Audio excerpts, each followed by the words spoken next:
Gostaria que vocês abrissem comigo no livro de 1 Samuel. 1 Samuel, capítulo 3. Hoje a gente já até divulgou, a gente vai estar falando a respeito de acender a luz em dias onde parece que as trevas quase estão nos sucumbindo, das más notícias, da desesperança. Eu quero falar um pouco daquilo que pode resgatar a nossa alma, nos levar para um lugar de propósito maior.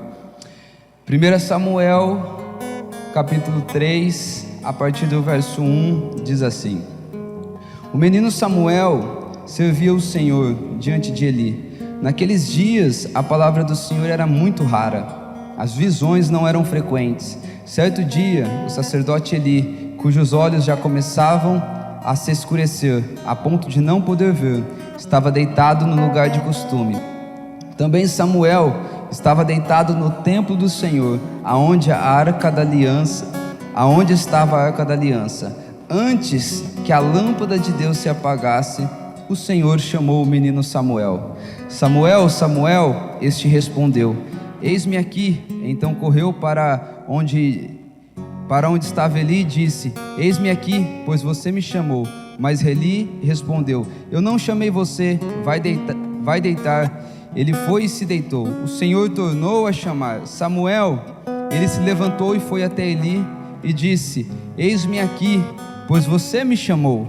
Mas Eli respondeu: Meu filho, eu não chamei você, vá deitar. Porém Samuel ainda não conhecia o Senhor, e a palavra do Senhor ainda não havia sido manifesta a ele. O Senhor chamou Samuel pela terceira vez. Ele se levantou, foi até Eli e disse: Eis-me aqui, pois você me chamou. Então Eli entendeu que era o Senhor quem chamava o menino. Por isso Eli disse a Samuel: Vá deitar. Se alguém chamar, diga: Fala, Senhor, porque o teu servo ouve. E Samuel foi para o seu lugar e se deitou. Então o Senhor veio ali, esteve e chamou como das outras vezes: Samuel, Samuel. Este respondeu: Fala, porque o teu servo ouve. E o Senhor disse a Samuel: Só até aqui, meus amigos.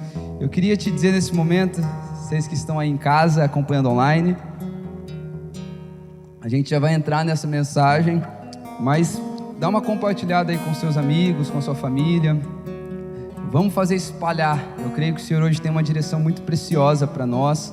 Eu tenho uma mensagem que ela chama O Zelo pela Presença, e essa mensagem que eu vou ministrar hoje é como se ela fosse uma segunda parte dessa mensagem. E essa primeira mensagem que eu já ministrei algumas vezes é uma das mensagens mais fortes, que marcam mais o meu coração. Há algo de Deus sobre isso, e não é como um misticismo. Há algo de Deus a respeito da temática, e eu creio que nessa noite a gente vai viver algo muito bom em Deus. Eu creio que nessa noite os nossos olhos se abrirão diante de coisas preciosas. Amém? Eu já orei agora há pouco, mas eu quero orar mais uma vez. Não é por um mero rito, é que eu creio no lugar de dependência em Deus. Feche seus olhos aí na sua casa. Amado Jesus, nós nos submetemos diante da Tua Palavra. Nós dobramos, inclinamos o nosso coração ante ao Seu entendimento.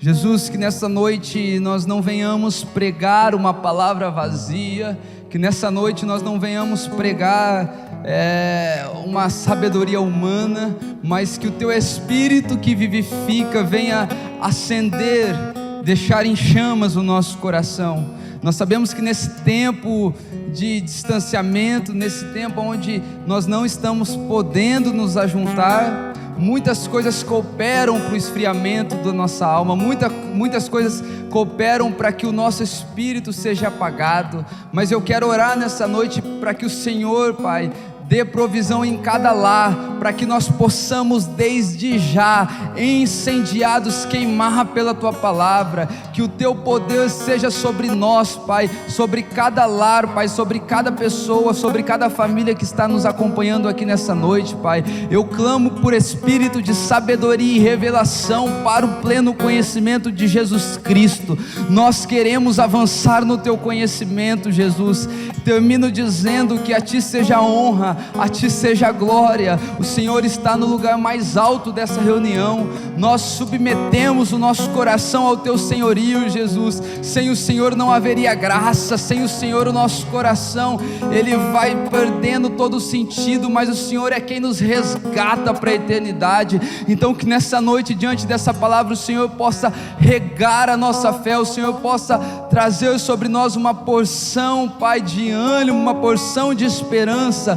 Reaviva-nos o nosso coração em nome de Jesus.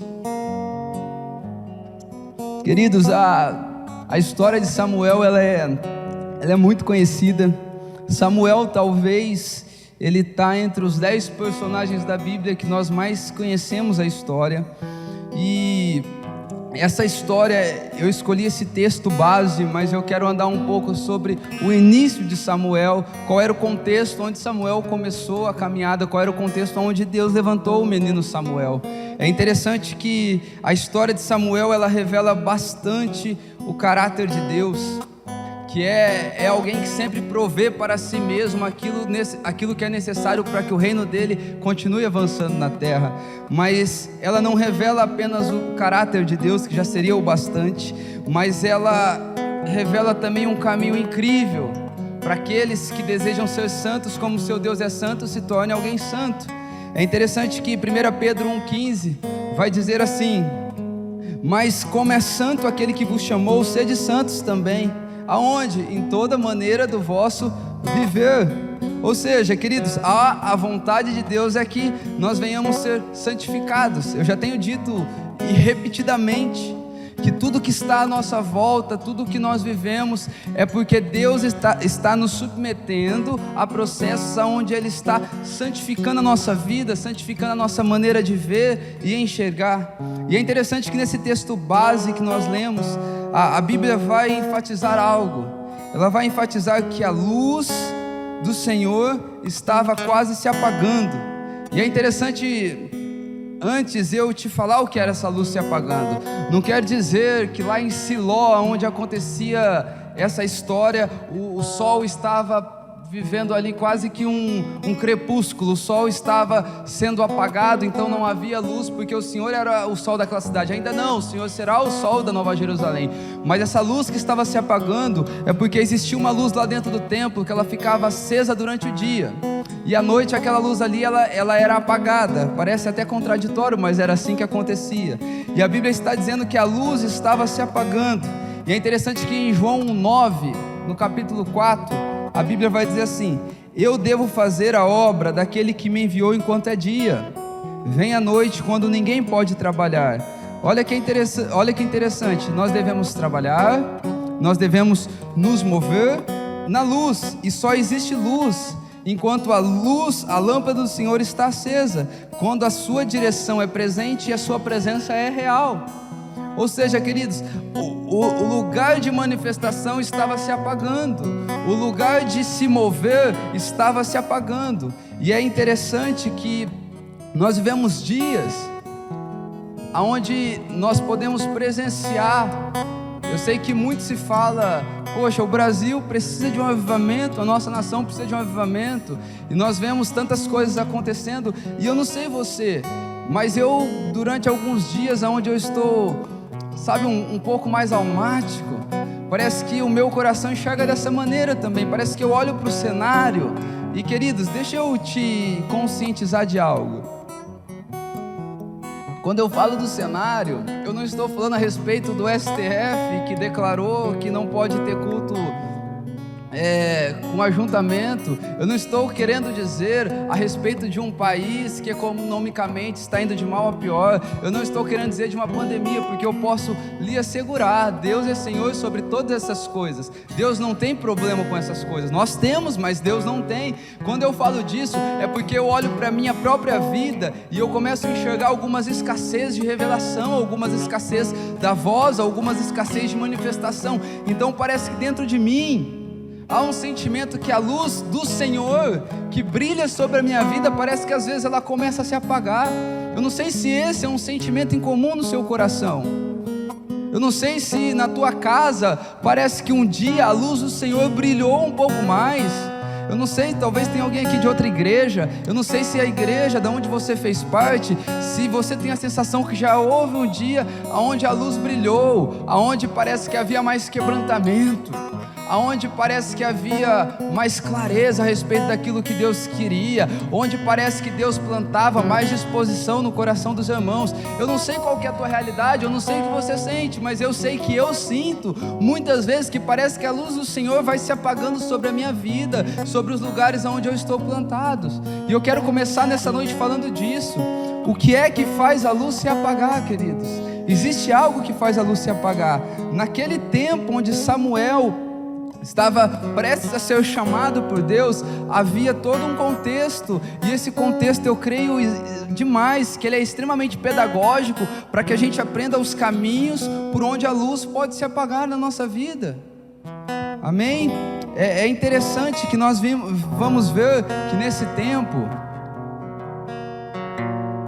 quem era o sacerdote da linha de Arão era Eli.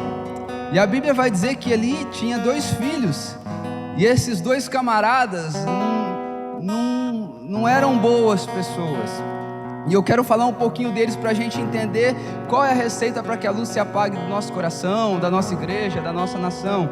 É interessante que nós lemos aqui o capítulo 3, mas no capítulo 2, no verso 12, vai dizer que os filhos de Eli eram homens malignos e não se importavam com o Senhor. A versão Almeida Revista Corrigida diz assim: eram porém filhos de Belial. Eram porém os filhos de Eli, filhos de Belial, e não conheciam o Senhor. Olha que interessante isso, queridos. Aqui está um primeiro caminho para que a luz do Senhor se apague. Quando nós vamos ler na versão Nova Almeida Atualizada, está dizendo que eles eram malignos e não se importavam com o Senhor. Então, diante disso, a gente vai olhar para a nossa vida e vai dizer assim: olha, maligno eu não sou, esse critério da cartilha eu não tenho. Mas presta atenção, na Almeida Corrigida Fiel, não vai dizer que eles eram malignos, vai dizer que eles eram filhos de Belial. E eu fui na raiz dessa palavra Belial, e o significado de Belial é futilidade, iniquidade, perverso, ímpio, que não servem para nada. Ou seja, um primeiro passo para que a luz do Senhor se apague da nossa vida é quando nós somos entregues à futilidade dos nossos dias e não conseguimos remir o nosso tempo oferecendo o melhor que nós temos para Deus. Então, todas as vezes que nós gastamos mais o nosso tempo com aquilo que é fútil, nós estamos no caminho para nos tornar perversos, ímpios, e consequentemente nós iremos com o tempo não servir mais para nada. Então aqui está um primeiro critério: ser filho de Belial, ser filho da futilidade, ser filho da impiedade, não servir para nada. E por que não serve para nada? Porque gasta todo o tempo, todo o recurso com futilidades. E deixa eu te falar o que é futilidade. Futilidade é todo aquele lugar onde nós pomos tempo, dinheiro, aonde não vai ter um retorno eterno. E isso é um lugar de futilidade, é algo que vai passar. Pastor, eu não devo cuidar da minha família? Meu querido, tua família é eterna. Pastor, tudo aquilo que é eterno é digno do nosso investimento. Uma outra coisa a respeito dessa família de Eli, no verso 2, no capítulo 2, 1 Samuel, no verso 13 a 17, vai falar que esses camaradas, eles faziam uma coisa que, se a gente olhar de longe, porque lá era tudo literal, nós vamos tremer o nosso coração, mas eu quero aproximar de você. Olha o que acontecia, queridos. Eles eram filhos de sacerdotes, eram também sacerdotes da linhagem sacerdotal, e quando o povo vinha até Siló para queimar o seu sacrifício, porque acontecia dessa maneira o sacrifício: primeiro eles queimavam, então toda a gordura era consumida, e uma parte daquela comida, uma parte daquele sacrifício que hoje para nós é o churrasco, que já não serve mais para remir pecados, ficava para o sacerdote de fato, fazia parte do alimento do sacerdote. Mas o que é que aqueles homens estavam fazendo? Quando o povo chegava para sacrificar, eles falavam o seguinte: vocês não vão queimar primeiro a gordura, vocês vão trazer para nós a carne crua, porque eles queriam comer a melhor parte do sacrifício. Aqui está um segundo critério para que a luz do Senhor comece a se apagar da nossa vida e do nosso interior. é pegar tudo aquilo que é de melhor, que era para ser dedicado ao Senhor, e começar a depositar em outro lugar. Queridos, se Deus não tem o meu e o seu melhor, nós estamos na estrada certa para que a luz dele comece a se apagar da nossa vida. Deus merece tudo. Nós o amamos porque Deus nos amou primeiro. Nós o desejamos porque Deus nos desejou primeiro. Nós só nos entregamos porque Ele se entregou primeiro. E queridos, nós sabe quando nós teremos Deus por inteiro? É quando Deus tiver-nos por inteiro. Então o que eles faziam comendo a melhor parte do sacrifício, talvez hoje nós fazemos dando o resto do nosso tempo para Deus, e usando Deus para alcançar algo no final. Deixa eu te dizer isso. Deus, e já falei aqui dentro dessa comunidade, Deus não é o meio pela qual eu alcanço algo no final. Não, nós devemos usar de todos os meios para que Deus seja alcançado pela nossa vida no final. Do contrário, nós estaremos comendo da gordura do sacrifício, do melhor que deveria ser para Deus. Aqui está um segundo passo. O primeiro é: se entregue à futilidade desses dias, ande distraído. O segundo é: comece a dar os seus restos para Deus, sem um significado de primícia, de prioridade que o Senhor deve ter no nosso coração. Um terceiro passo, e não segue esses passos não, em nome de Jesus. Está lá no capítulo 2, no verso 22 de 1 Samuel, vai dizer que Ofni e Finéias, que eram os filhos de Eli, vai dizer que as mulheres, elas vinham em bando, ali na porta da congregação, na tenda da congregação. E sabe o que eles faziam com essas mulheres? Orgias. Eles deitavam com essas mulheres na porta da congregação. E queridos, parece que a coisa vai sendo assim, gradual. Primeiro você se entrega à futilidade, depois você já deixa, porque você gastou tempo demais com a futilidade, você já não consegue entregar o seu melhor para o Senhor. E após isso acontece algo: você começa a perder o temor do seu coração. Ali era a porta da congregação, era o que existia de mais sacro, era o que existia de mais santo naquele tempo. Porém, na porta da congregação, onde já deveria haver um temor dobrado, eles estavam deitando com mulheres. Escuta, no lugar onde era para eles estarem desfrutando de prazeres eternos, eles já estavam se dando o direito de desfrutar de prazeres carnais, porque o temor se vai, o temor vai embora, o temor escapa pelas nossas mãos, quando o Senhor não é o Senhor do nosso tempo, não é o Senhor da nossa vida. E é assim que a luz de Deus vai se apagando sobre a nossa vida. Queridos, nada acontece de uma vez. Você não vai acordar numa segunda-feira, onde você era o super consagrado, e você vai dizer: parece que Deus foi embora da minha vida. Não, tudo vai acontecendo de maneira gradativa, tudo vai acontecendo aos pouquinhos. Um dia Ele perde o teu tempo, outro dia Ele perde o teu recurso, outro dia Ele perde a tua família, e daqui a pouco você está entregue para todas essas coisas. As coisas vão acontecendo dessa maneira. E no verso 29 do capítulo 2, Deus manda um homem para falar com Eli, e ele vai dizer: até quando, Eli, você vai honrar mais os seus filhos do que você honra a mim? Presta atenção, queridos, tudo isso que eu falei até agora acontecia com Ofni e Finéias. Mas Deus chega diante de Eli agora e fala: Eli, até quando você vai ver tudo isso? Talvez se você ler mais, você vai falar: poxa, mas eu lembro que ele exortou os filhos. Porém, queridos, ele foi tímido na exortação, porque senão, quando ele diz até quando você vai honrar mais os seus filhos do que a mim, ele já tinha exortado os seus filhos. E sabe o que eu aprendo aqui, queridos? Que existem caminhos em nós de omissão que estão nos levando para o buraco. Entenda uma coisa: em dias como esse principalmente, o silêncio é extremamente necessário. Só que silêncio é não falar quando eu não tenho autoridade para falar. Agora, omissão é eu ter autoridade, ocasião, mas eu não querer me comprometer com aquilo que eu vou falar. E a falta de comprometimento com o que o Senhor está entregando para nós vai ser um grande rival da luz de Deus que brilha no nosso coração. Então você percebe que as coisas vão acontecendo devagarzinho, nada acontece muito rápido. Agora é interessante que, presta atenção o porquê que isso acontece. E agora eu quero entrar, eu falei aqui sobre os passos da degradação moral, da degradação daquilo que é santo e da falta de Deus na vida dessa linhagem sacerdotal. Mas entenda como eles enxergavam o reino de Deus, e isso vai ser extremamente definitivo para a sua vida. Se nós formos ver lá no capítulo 4, a gente vai ver que os israelitas, eles saem na guerra contra os filisteus. Vocês estão comigo, gente? Acho que você na sua casa tem que fazer assim agora para mim, ó. Balança a mãozinha. Eles saem na guerra contra os filisteus. E sabe o que é interessante? É que os filisteus derrotam os israelitas. E a Bíblia vai dizer, ali no começo do capítulo 4, que 4.000 homens israelitas são mortos. Agora, olha que interessante.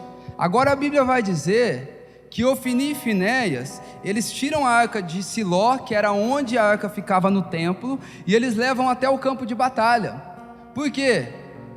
A arca que representava a presença, para eles, era só um motivo para eles vencerem uma guerra.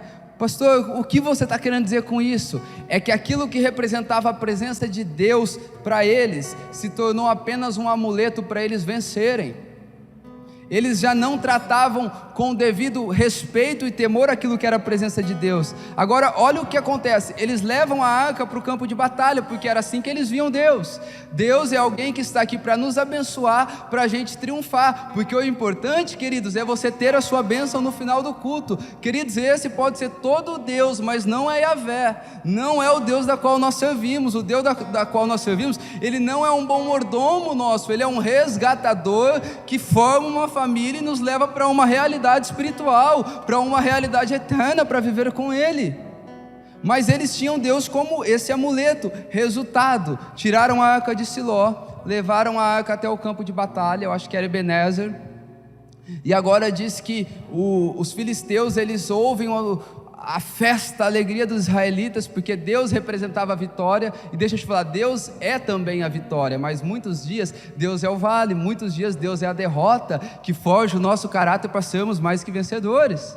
E diz que quando eles chegam agora naquele lugar, os filisteus, eles ouvem o barulho, eles sabem tudo que Deus fez no deserto contra os egípcios, e eles temem, porque eles sabiam que a presença de Deus era capaz. E queridos, presta atenção nisso, existem tantas coisas que Deus já poderia ter feito por nós, mas porque nós não tivemos a ótica certa da presença, porque nós não tivemos o coração correto, Deus está retendo algumas coisas, porque o nosso coração iria se perder. Resultado, os filisteus roubam a presença, a arca da aliança que representava Deus no meio do povo. Não só isso, mata 30.000 homens, porque aonde o temor de Deus não chegou, a presença de Deus não pode chegar.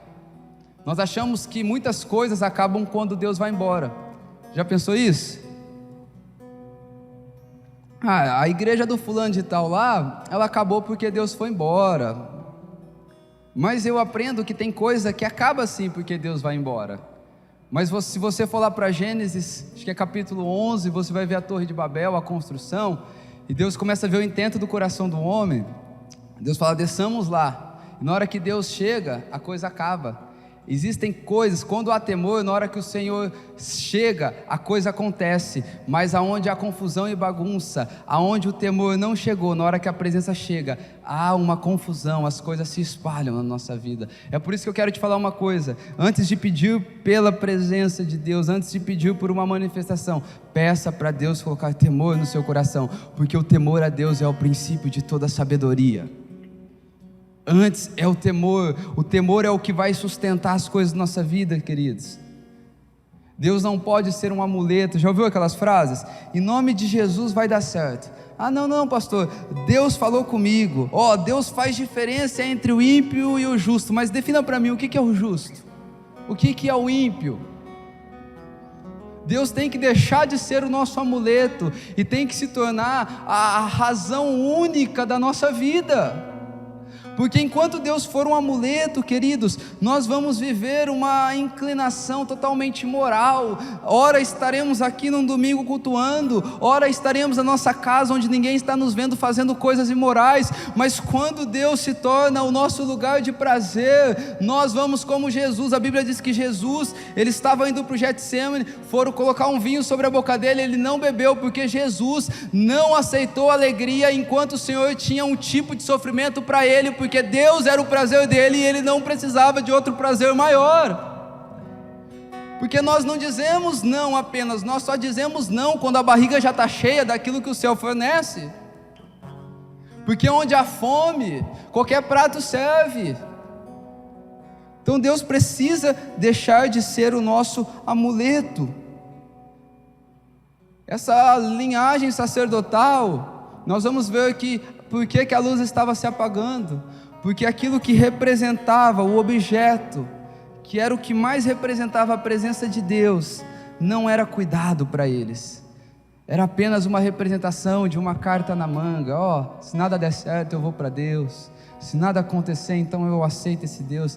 Não, queridos, e deixa eu te falar, eu sei que nós não fazemos isso por mal, mas nós fazemos isso pela falta de experiência com Deus. Eu creio nisso no meu coração, mas eu creio que o Senhor tem uma graça para liberar sobre nós, para que toda ignorância vá embora, para que, tudo que está embaçando a lente de ver Deus da maneira que Ele é, possa sair da nossa frente. Nós precisamos amar Deus por aquilo que Ele é. E pastor, qual era a consequência da luz estar se apagando? Ou melhor, qual que era a evidência?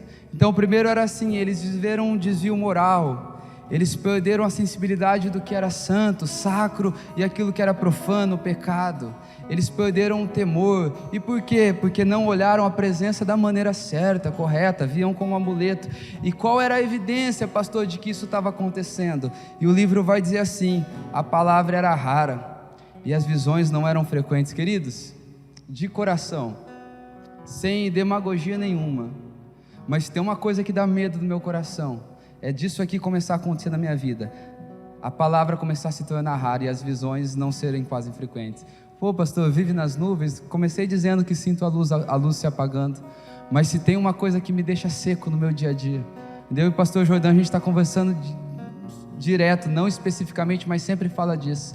É quando parece que o Senhor não fala mais no nosso coração, é quando a gente lê e a palavra fica seca.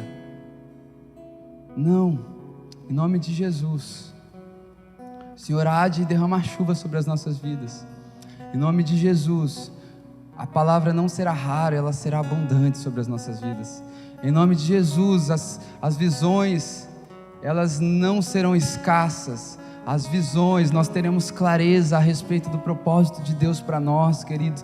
Nós, quando olharmos para a nossa nação, olharmos para a nossa cidade, olharmos para a nossa família, nós teremos clareza do que o Senhor tem para fazer, porque nós iremos na contramão de todo passo de moralidade. Agora é interessante, a palavra era rara, as visões não eram frequentes, e quando a luz estava quase para se apagar, ali em Siló, uma estéril vem e dá a luz para todo Israel. É isso que eu acho lindo na palavra, querido. A luz se apagando, e agora vem uma mulher que era estéril, e não deu apenas a luz a um sonho de ser mãe, mas deu a luz, e o seu fruto reforçou a luz que estava para se apagar naquele lugar. Porque, queridos, é interessante que a Bíblia vai dizer que os olhos de Eli já estavam quase a escurecer. Presta atenção nisso. Os olhos de Eli estavam quase a escurecer, e a lâmpada estava quase se apagando. Notou como é relacionado? Sabe quando a luz do Senhor começa a se apagar em nós? É quando os nossos olhos para a eternidade começam a se escurecer. Sabe o que vai ditar a qualidade de um lugar, seja uma igreja, uma nação? A Bíblia vai dizer que feliz é a nação cuja Deus é o Senhor. Sabe o que vai ditar a realidade de um lugar? É se naquele lugar tem um sacerdote com os olhos bem claros, tem um sacerdote que enxerga de maneira clara. É nesse lugar que a luz vai brilhar mais do que tudo. Sabe que a Bíblia vai dizer? Que os olhos de Jesus são como chamas de fogo, e porque brilha e é latente, pode iluminar a nova cidade. Ele será a luz da nova cidade, porque quanto mais claro nós vemos, mais radiante é a luz do Senhor que brilha sobre nós. É assim que as coisas vão acontecendo. Se até agora nós vimos o que não fazer para que a luz se apague, eu quero começar a partir de agora a dar um caminho para como essa luz brilhe no nosso coração. É interessante como começou a história de Samuel. A história de Samuel começou com Ana. E queridos, Ana era uma mulher que não tinha o dom de gerar. E praticamente todas as mulheres que são saudáveis na sua emoção, elas desejam gerar. Pô, pastor, eu não tenho vontade de ter filho porque meu casamento está bom demais. Não é para você, é para aprender a amar mais alguém. Não é para você, é para deixar uma semente para essa terra, para as próximas gerações, com um bom discipulado, com um bom fator de estereótipo do que é uma família, do arquétipo de uma boa família. Não é para nós. É por isso que eu vou voltar a dizer: toda mulher boa na sua emoção, ela deseja ser mãe. E Ana não podia ser mãe. E é interessante que todos nós passamos por um estado de esterilidade. A esterilidade, quando nós dizemos a respeito de gerar algo em Deus, ela é presente na vida de todo mundo sem Deus. Queridos, a Bíblia vai dizer que o homem não pode receber coisa alguma se do céu não for lhe dado. É o céu quem coloca saúde no ventre, no lugar de gerar do homem e da mulher. Só que Ana, ela tomou alguns passos para que ela pudesse gerar. É interessante que a Bíblia vai dizer que Ana orou. Olha que interessante, a gente está falando de uma palavra com oráculos, e nós viemos aqui dizer que uma das receitas é a oração. Ana orou a tal ponto que no capítulo 1, no verso 14, ele chega em Ana e fala: ô mulher, até quando você vai ficar com vinho na boca? Até quando você vai andar embriagada por aí? Ana orou de maneira fervorosa. E é interessante que em Atos, no capítulo 2, no verso 13, a gente vai ver os 12 discípulos, os 12 apóstolos, com mais uma turma, juntos eram 120 pessoas, e eles oraram. E quando eles oraram, diz que algo veio do céu sobre a vida deles. Você conhece bem essa passagem. E diz que quem olhavam para eles, os cidadãos ali, falavam: esses homens estão bêbados. Queridos, Ana orou a tal ponto, os discípulos perseveraram a tal ponto, que acharam que aqueles homens estavam bêbados. E é interessante que quando olham ali no cenáculo, aquela cena com 120, tudo junto, vão dizer assim na versão Almeida Corrigida Fiel: eles estão cheios de mosto. E essa palavra mosto é uma palavra grega que significa gleukos, que significa vinho novo. Ou seja, a oração perseverante, ela atrai o que é novo, a novidade de Deus para a sua vida. E pastor, eles perseveraram? Sim. Atos 1,14 vai dizer que os 120, eles perseveravam em oração. E 1 Samuel 1,12 vai dizer assim: Ana continuava a orar. Então não é só a oração, é a oração perseverante que traz a novidade de Deus. Queridos, nesses dias talvez a gente está pensando que, pô, e a chapação lá daquela igreja, pô, e a chapação daquela conferência, e a chapação, mas parece que a nossa chapação não passa de um êxtase de momento, não passa de um arrepio na pele. Deixa eu te falar, a chapação de Ana, se é assim que esse termo que você gosta, a chapação de Ana, a chapação dos discípulos. Um gerou um homem que foi profeta, juiz e sacerdote. Do outro gerou uma igreja que passou mais de 2000 anos e ela perseverou. Então nós temos que parar de sermos caçadores de uma novidade de êxtase e temos que nos tornar homens e mulheres que oram consciente por coisas que irão frutificar para abençoar essa terra. Essa é a oração que tem que sair do nosso coração. Essa é a oração que nós precisamos. E assim como Ana era estéril, os apóstolos, juntamente com aqueles homens, juntos 120, eles também eram, em relação a iniciar a igreja, a começar o projeto neotestamentário, eles também eram estéreis. Tanto é que Jesus disse assim: olha, ficai em Jerusalém. Então aprende isso comigo. Pastor, o que eu sinto que eu não consigo progredir, eu sinto que eu não consigo avançar. Sim, meu querido, você está com um ventre estéril diante de Deus. Então o que eu faço para que o meu ventre deixe de ser estéril? Ore, persevere, e quando Deus falar, obedeça. A obediência é a cirurgia que Deus faz para tirar toda a esterilidade de nós. Ore, ouça e obedeça. Fique em Jerusalém até que do alto venha a única coisa que pode fazer vocês serem homens e mulheres que vão trazer o reino de Deus para essa terra. Então nós precisamos fazer isso, queridos. E é interessante que Eu estou lendo um livro Animal, muito bom. E nesse livro ele vai falando a respeito do processo dos sacerdotes para que Deus perdoe os pecados deles.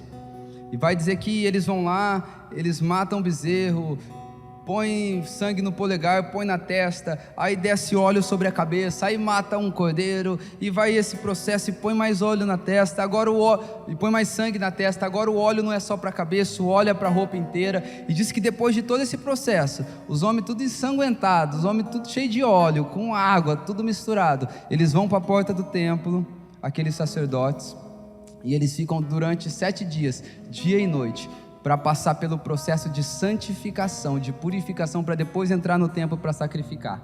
Agora presta atenção, por que isso? Porque, queridos, a oração é um lugar onde eu conheço a Deus, mas a espera pela oração é o lugar onde eu me torno aquilo que eu orei.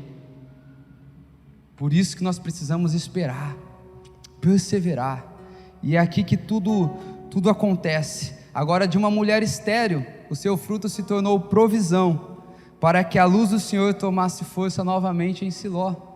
E eu acho isso, assim, maravilhoso, porque quando eu penso em mulher estéril, e a gente já falou disso, lembro bem ainda quando o Farley veio aqui, ele foi bem enfático, como Deus usou mulheres estéril na Bíblia. Começou desde Sara era estéril, Rebeca era estéril, Raquel era estéril, a mulher de Manoá era estéril, a mãe de Sansão, Isabel era estéril, Maria não era estéril, mas era virgem, porque Deus vai começar a partir de um lugar de improbabilidade na nossa vida. Presta atenção, existia aqui 2 famílias. Uma família era a família que vestia uma estola sacerdotal, ensinada dentro do templo, e aqui havia uma outra família, uma família que o que ela mais tinha era a sua fidelidade de descer sempre para Siló para sacrificar. Qual era o mais provável para que algo acontecesse? Mas Deus começou daquela família, e para deixar mais incrível ainda o milagre, ele não começou com a outra esposa de Eucana, ele não começou com Penina, que podia gerar, ele começou com Ana, que não podia gerar, porque a esterilidade na nossa vida, ela serve de um passo para trás, para a gente reconhecer o nosso lugar, e consagrar tudo que a gente tem para o Senhor, para que seja louvado o seu nome. É assim que as coisas vão acontecendo em nós. Agora é interessante que a família sacerdotal, ela vivia um declínio moral, espiritual, ministerial. E a Bíblia vai dizer no capítulo 2 de 1 Samuel, no verso 26 assim, ó: e o jovem Samuel crescia em estatura, no favor do Senhor e dos homens. E sabe o que eu acho mais incrível? Como esse menino cresceu sobre esse conselho, sendo que os amigos eram os filhos de Eli, e os filhos de Eli eram homens imorais. E como esse menino cresceu nesse conselho, queridos? Isso prova para mim e para você que o nosso coração ele é cheio de desculpa, quando nós começamos a colocar empecilhos, limites para Deus fazer. Não, visite o céu, visite um lugar superior para você ver o que Deus pode fazer em mim e em você. Agora eu quero entrar no lugar da mensagem, no que aconteceu com Samuel. Por que Samuel se tornou esse homem? Olha a ousadia, eu dizer por que Samuel se tornou esse homem, mas eu vou dizer o que eu acredito a respeito do porquê Samuel se tornou esse homem. Aqui no texto básico que nós lemos, no capítulo 3, lá no verso 3 vai dizer assim, ó: também Samuel estava deitado no templo do Senhor, aonde estava a arca da aliança. Queridos, a primeira coisa sobre Samuel é que Samuel, ele preservou o ambiente da presença. O lugar que Samuel estava deitado era onde ficava o objeto que representava a presença de Deus ali na terra. E se tem um bom conselho que essa mensagem pode te passar: preserve o ambiente da presença. Pastor, não é meio religioso orar para comer? Se teu coração ora com religiosidade, não ora.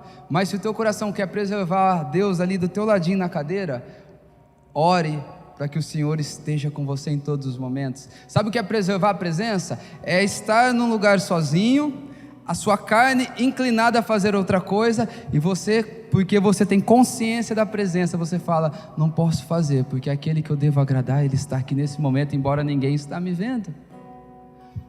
Esse é o lugar que Samuel morava, esse é o lugar que Samuel repousava. Samuel repousava do lado ali do lugar da presença. E é interessante que naquele tempo, o que representava a presença? Era a Arca da Aliança. Mas no nosso tempo, João no capítulo 14, verso 16 e 17, Jesus ele diz assim: olha, eu irei, mas deixarei para vocês um Consolador. Se naquele tempo era uma arca feita de madeira de cipestre que representava a presença, hoje Jesus deixou um Consolador, e esse Consolador, ele é o Espírito da verdade, e ele vai nos guiar por todos os caminhos que nós devemos andar. A Bíblia vai dizer que o Espírito Santo, ele é uma pessoa que sente até ciúmes de nós.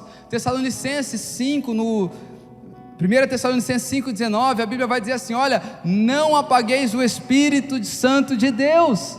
Então onde é que a luz se apaga? É quando eu perco a noção da presença, e eu começo a apagar tudo que o Espírito de Deus poderia fazer na minha vida, em N ambientes. Então é aí que a luz começa a se apagar. Mas Samuel não fazia isso. Samuel ficava deitado do lado da presença. Olha que interessante, queridos, enquanto Ofni e Finéias usavam a presença para vencer guerras, Samuel descansava, repousava, deleitava, tinha prazer no lugar da presença. Eu sei que você conhece muito uma história, e eu conto a respeito disso na última mensagem que eu ministrei sobre a presença de Deus. Mas é interessante que Davi, ele vem resgatar novamente a Arca da Aliança, que havia sido perdida nesse episódio. E Davi está trazendo a arca com carros de boi, e diz que de repente o boi ali ele tropeça, e diz que Uzá vem e coloca a mão na arca, e na hora que Uzá põe a mão na arca, diz que ele cai morto. Segura isso. Agora acontece aquela tragédia, a intenção era boa, a motivação era boa. Agora Obed-edom, simplesmente, ele pega aquela arca, ele leva para sua casa, e diz que a sua casa foi abençoada em todo o tempo que esteve lá. E olha que interessante, queridos, parece até uma piada, um trocadilho, mas ensina muita coisa. Uzá tocou e morreu porque a presença não foi feita para ser usada, mas Obed-edom deu um lugar de moradia onde ele descansava, se tornou um lugar de aconchego. Então por isso que ele foi abençoado, porque a presença de Deus, ela não é um plus que a gente usa na hora que a gente tem uma dificuldade. A presença de Deus nós levamos para o lugar mais íntimo da nossa casa, mais íntimo do nosso coração, e preservamos, cuidamos, zelamos. E assim como 1 Tessalonicenses 5,19, nós não iremos apagar o Espírito de Deus da nossa vida. Agora havia um declínio moral, a perca do significado daquilo que era santo. Mas por quê? Olha que interessante, no verso 3 diz assim, vou continuar o 3, ou melhor, eu vou ler o 2. Certo dia o sacerdote Eli, cujos olhos começavam a escurecer a ponto que não podia ver, estava deitado no seu lugar de costume. Enquanto o menino Samuel estava deitado do lado da arca da presença, Eli estava no seu lugar de costume. E aqui nós vamos entender porque os filhos de Eli usavam a presença como um amuleto. É porque o seu próprio pai tinha se acostumado com a presença. E aqui está uma coisa triste para o nosso coração. Você pode participar da melhor igreja, você pode ouvir o melhor pregador, se você se acostumou com a presença, ela já não pode fazer mais nada na sua vida. Queridos, nosso coração precisa sempre estar com expectativa. Talvez nesse tempo agora de pandemia, você vai se acostumar a ficar na sua casa. Mas pastor, eu não tenho meu sacerdócio em casa. Claro que tem, e ele é primeiro do que acontece aqui dentro, mas o que acontece aqui dentro é você abençoando as pessoas com o sacerdócio que tem dentro de você. Mas quando nós vamos nos acostumando, percebe que tudo que a gente se acostuma, parece que brota em nós um botão de automático, e a gente fica apertando automático, e vai acontecendo, eu vou fazer tal coisa, é só no automático. Você já se pegou lendo um livro, e na hora que você está lendo aquele livro, você começa a pensar em outra coisa? Então você está lendo um livro e pensando em outra coisa. É incrível, você lê uma página inteira pensando em outra coisa. Aí eu pergunto, o que aquelas letras fizeram em você? Nada. E é assim quando nós nos acostumamos com a presença de Deus, porque nós estamos fisicamente, mas o nosso coração está distante. Meu povo me honra com os lábios, mas o seu coração está distante. Quem honra com os lábios e não com o coração é quem se acostumou com aquilo que Deus fez, pode fazer e não tem expectativa naquilo que Ele irá fazer. Então Eli estava no seu lugar de costume, a tal ponto que, queridos, quando a gente se acostuma com a presença, presta atenção nisso, a gente começa a misturar a imoralidade com aquilo que é santo, a gente perde o santo temor de Deus. Você vai ver que aqueles homens, eles estavam se deitando com mulheres na porta do templo. Aqui na nossa igreja nós temos um rapaz que está deitando ali todo dia, mas ele não faz isso, por pior que seja a consciência de vida dele hoje, ele não faz isso. Eu, pastor Jordão, a gente também não faz isso não, em nome de Jesus.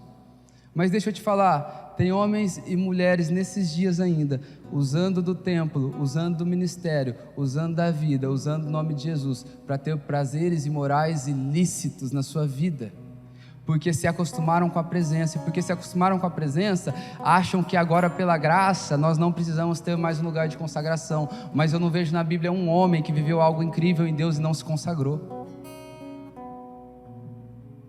Deus, Ele quer transformar a nossa vida, e sabe, quando eu falo que eles se acostumaram, presta atenção, eu não estou falando de um lugar de, pô pastor, você está dizendo que eles se acostumaram com aquilo que é santo, então a gente não pode fazer nada que é errado aqui na igreja. Não, eu não estou falando de um lugar de um dualismo na sua vida, onde na igreja você faz tudo certinho, e lá fora, na igreja você tem um santo temor de Deus, lá fora você faz qualquer coisa. Não, eu estou dizendo para você que primeiro você precisa entender o que são as coisas do Senhor, e talvez no começo você vai ter essa vida meio dividida, você vai ter uma vida que você é melhor aqui, um pouquinho pior lá, porque lá você é mais testado, aqui a gente se ama, mas chega um tempo, queridos, que cada coisa cotidiana, ela tem que ser santificada, e a vida vai se tornando um sacramento, a vida vai se tornando um testemunho de santidade, porque nós amamos o Senhor, e nós vivemos em torno da sua presença.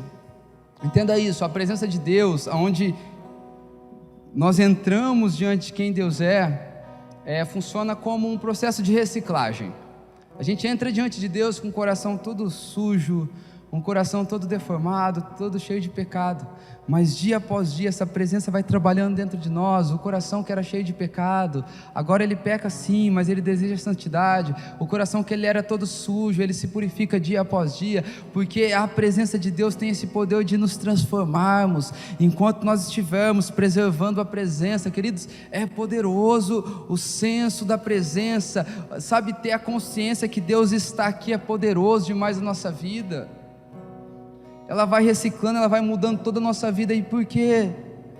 Você já viu aquela catástrofe? E não quero falar como coisa boa, mas quando uma barragem se estoura, lembra a barragem de Mariana? Acontecem coisas terríveis, acontece, sabe, famílias sofrem, dos menores prejuízos são os materiais, até o pior que é a perca da vida.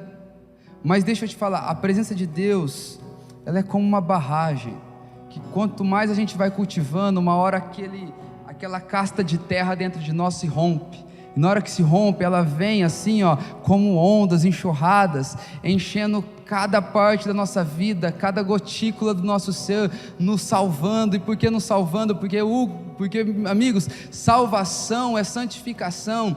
Pastor, como eu sei se eu estou salvo? Você está salvo em todo lugar da sua vida que você procura santidade.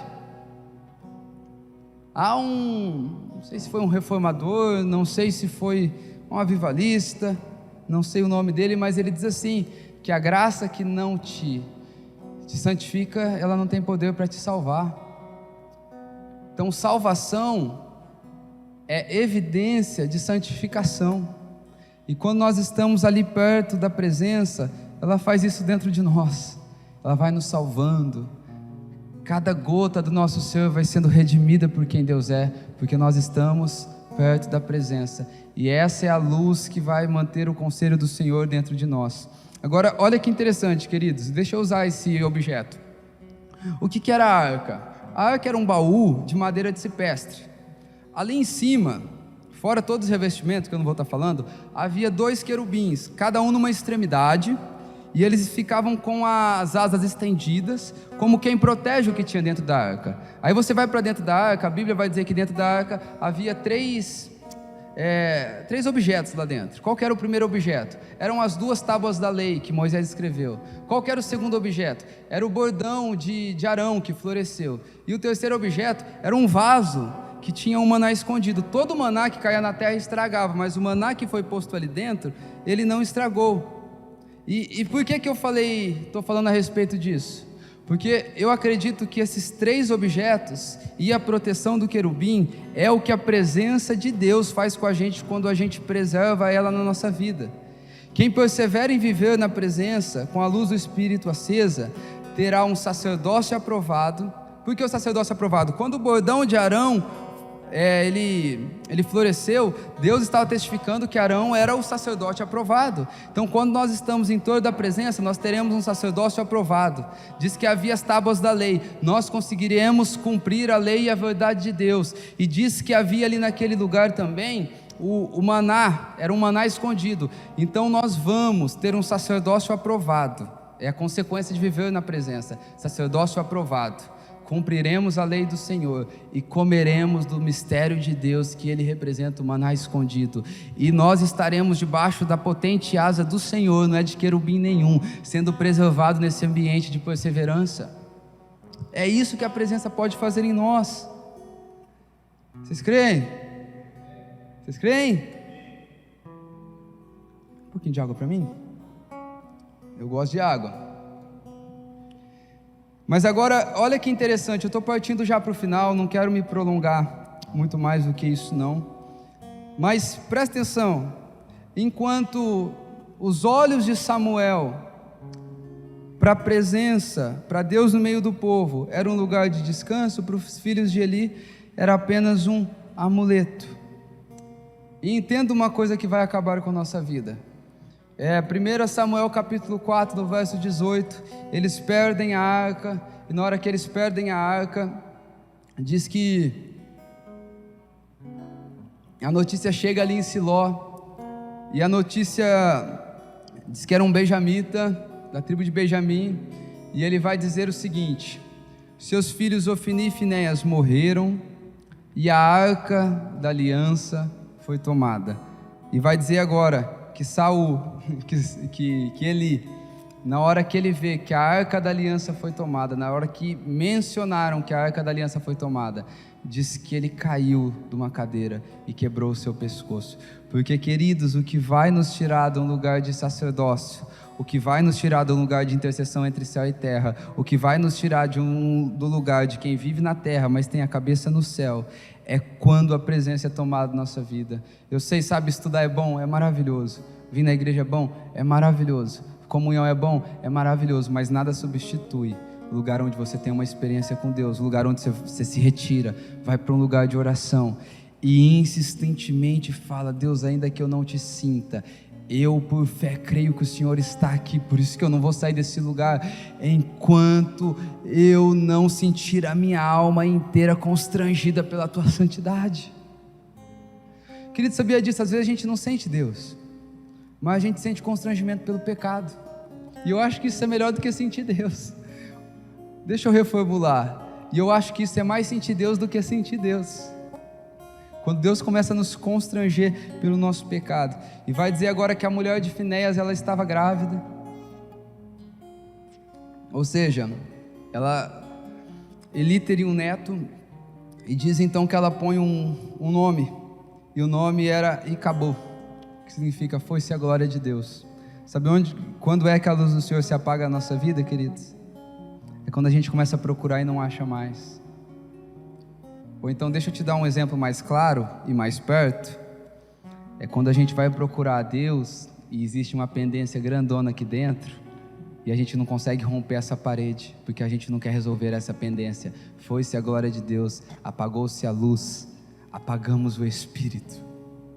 Quero te encorajar nessa noite a tirar todo lugar de pendência do teu coração, que você possa descansar em quem Deus é, que quando você ouvir as palavras da verdade, essas palavras não causem em você um incômodo a tal ponto que, porque tem uma parede de iniquidade, tem uma parede de futilidade, tem uma parede de falta de temor, e você volte para trás.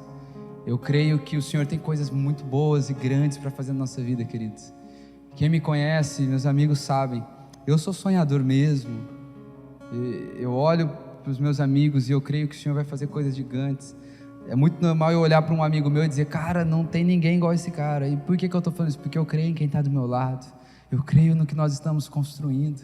Eu creio, Origem Igreja, que nós somos uma luz que o Senhor plantou nessa cidade para iluminar bastante, a tal ponto que o nosso nome não é glorificado, porque a luz vai apenas ser clareza e direção para a nossa cidade, para a nossa nação, para o nosso estado.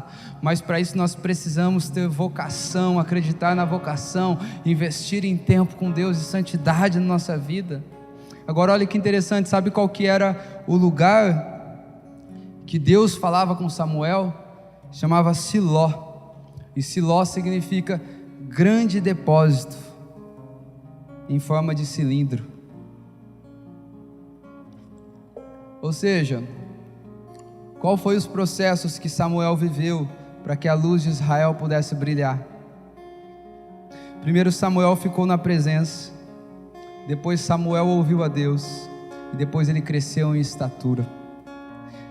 Queridos, quando nós amamos a presença de Deus, quando nós investimos em tempo com Deus, quando nós investimos em não apagar o que o Espírito diz ao nosso coração, porque, queridos, se tem uma coisa que nós pecamos nesses dias, é não responder às pequenas coisas que o Espírito Santo está pondo no nosso coração. Eu sei que você passa por isso. É a fila de um banco, Deus fala, você não faz. É o irmão precisando, Deus fala, a gente não faz. É fulano de tal passando por uma necessidade, por uma falta de direção, Deus te dá um sonho, você não tem coragem. A gente a todo tempo está negligenciando e apagando a luz de Deus na nossa vida. Mas eu quero orar nessa noite para que nós venhamos preservar a presença, não apagar o Espírito do nosso meio, e assim nós estaremos em Siló. Como assim, pastor?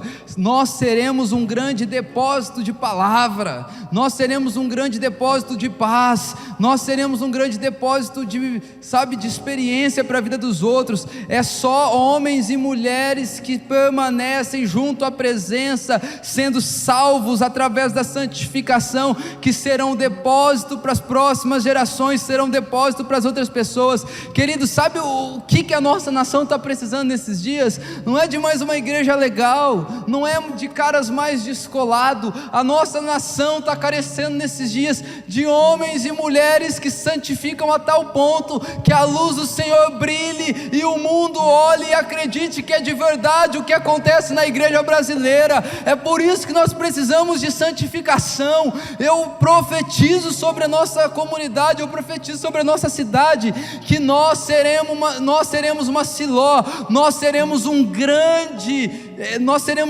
depósito onde pessoas serão abençoadas, assim como desciam para o Egito, porque no Egito havia um grande depósito de alimento, enquanto toda a terra vivia uma escassez. Eu profetizo sobre a sua vida que você será um depósito de paz, depósito de palavra, depósito de experiência, depósito de revelação, um depósito do reino de Deus aqui na terra. Eu profetizo que quando as pessoas quiserem experimentar o céu, através da sua vida, elas irão experimentar isso tudo, porque nós iremos amar a presença, nós iremos andar na contramão da imoralidade, nós iremos andar na contramão da futilidade, nós iremos andar na contramão da religiosidade, nós iremos guardar o nosso coração, nós iremos nos esconder na rocha, para que a presença do Senhor passe e o nosso ser seja transformado.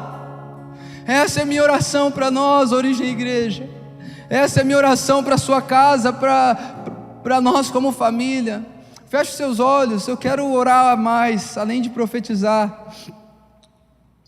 Feche seus olhos aí na sua casa, põe a mão no seu coração. Amado Jesus, eu quero declarar, Pai, que no nosso meio não haverá queda, Pai. Eu quero declarar, Pai, que no nosso meio não haverá mau testemunho, Pai. Eu quero declarar que quando o mundo, Pai, quando a criação que ainda não se converteu ao Senhor, olhar para nós, eles verão a expressão da sua santidade, Pai, não porque somos legalistas ou religiosos demais, mas é porque nós não apagamos o Espírito, mas é porque nós perseveramos na presença de Deus, é porque nós descansamos em quem Deus é. Pai, traga uma porção de sabedoria para lidar com essa era, para lidar com este tempo. Traga uma porção de graça sobre nós nessa noite. Invada a casa de cada um dos meus irmãos. Eu declaro que nós seremos depósitos para a vida das outras pessoas. Coloca o santo temor dentro de nós, que a tua presença, Pai, embora ou talvez ela seja escassa na vida de alguns dos meus irmãos, e muitas vezes até na minha vida, Pai, mas que nesse momento o santo temor, a santa presença possa invadir cada lacuna do nosso ser. Pai, que o Senhor traga sobre nós confissões de pecado, que o Senhor traga sobre nós, Pai, resoluções de pendência. Nós andaremos de cabeça erguida, Pai, no tocante a envergonhar o seu reino. Nos levanta como uma igreja prudente, nos levanta como uma noiva, Pai, de roupas adornadas, que não tem no que se envergonhar. Endireita o nosso caminho. Espírito Santo, tenha liberdade nessa noite para tratar dentro de nós. Nós queremos descer na casa do olheiro. Pode quebrar o vaso, faça de novo, não importa. O que nós não queremos é nos acostumar com uma boa palavra, nos acostumar com um bom culto, nos acostumar com uma boa conferência. Não, nós não queremos usar da tua presença, mas nós queremos neste momento adentrar no lugar, Pai, aonde o teu Espírito transforma o nosso ser. Nós queremos te trazer para casa, nós queremos te trazer para o nosso coração, nós queremos te trazer para os lugares mais escuros da nossa alma. Tenha liberdade, Jesus.